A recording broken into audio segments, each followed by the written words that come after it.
Hi అండి. మీరు బాలామృతం పిండితో ఏ రెసిపీస్ చేయాలని ఆలోచిస్తున్నారా? అయితే ఈ వీడియో మీకోసమేనే.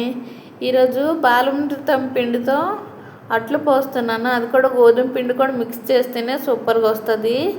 ఓన్లీ ఆ పిండి కాకుండా ఇది కూడా మిక్స్ చేసి కాసేపు 10 మినిట్స్ అయినా లేకపోతే అరగంట నాననివ్వాలి. ఆ తర్వాత పెనం వేడెక్కాక ఈ పిండిలోన కొంచెం సాల్ట్ వేయండి.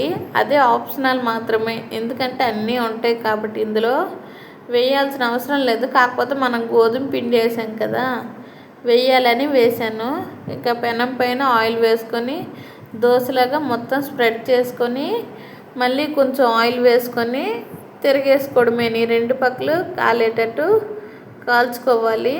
ఆ తర్వాత తీసుకుని తింటే వేడివేడిగా సూపర్గా ఉంటుంది. ఎందుకంటే చల్లకన్నా వేడిగా ఉన్నప్పుడు ఇది టేస్ట్ బాగుంటుంది.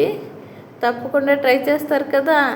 వీడియో నచ్చితే లైక్ చేయండి, షేర్ చేయండి, మా ఛానల్ని సబ్స్క్రైబ్